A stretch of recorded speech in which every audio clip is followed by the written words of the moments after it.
Welcome to Craig's Gun Channel. I've done a lot of videos on flashlights and I've always been really interested in them. So in this video, we're going to use the Wayback Machine to take a look at a couple of flashlights that really bring back fond memories for me. So let's set the dials back about 45 years and see what we can find.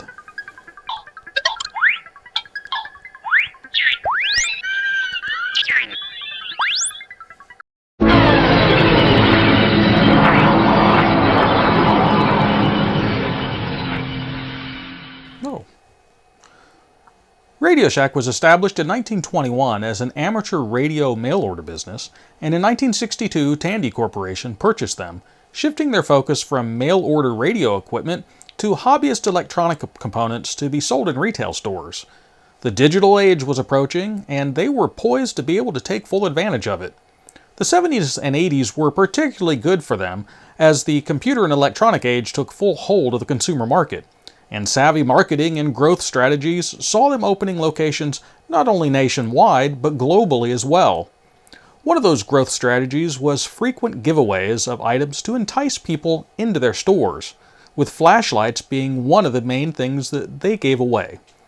As they were close by, my family took full advantage of every opportunity to add a new light to the family collection whenever one of their ads showed up. So, let's see if I can score one of my favorites.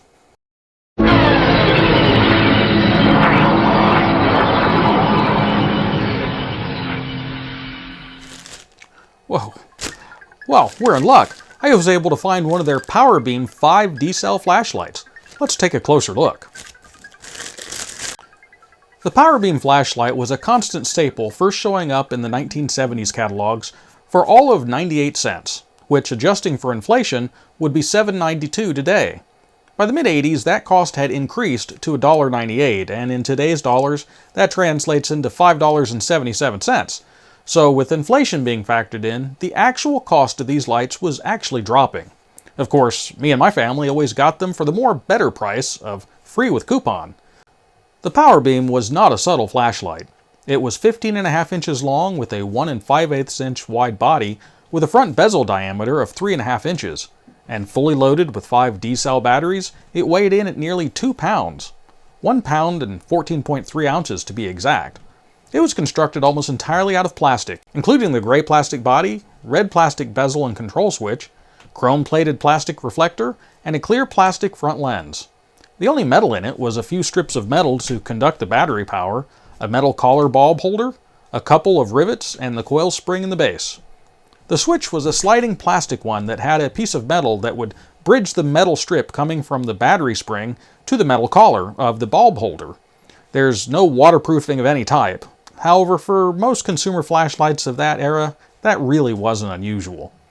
From a performance perspective, it was a bargain powerhouse. Remember, the powerful LED technologies we enjoy today did not exist then. Back then, incandescent bulbs were the norm, so you essentially used electricity to heat up a wire filament until it glowed, creating light and heat. Most consumer flashlights at the time used 2 D cells, creating 3 volts of power to create around 6 lumens of light. To make it brighter, add more power, and the RadioShack Power Beam did just that, delivering up to 7.5 volts to its 1/2 amp, 3-watt bulb, delivering a whopping 38 lumens. By today's standards, that's not much, but back in 1985, that was a lot of light, and me and my friends used these all the time, on camping trips and running the neighborhood. So what happened to RadioShack? Well, at their peak in 1999, they operated over 8,000 RadioShack stores in the United States, Mexico, and Canada, and under the Tandy name in the Netherlands, Belgium, Germany, France, the United Kingdom, and Australia.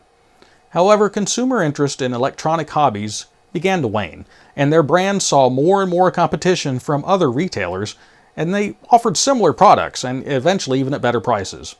And as the century changed, so did their continued growth trajectory. Today, they're all but forgotten, with cameo spots in shows like Stranger Things being the only way that today's generation may have even heard of them. I hope you enjoyed this trip to the past to look at some of the old flashlight tech that was a big part of my life.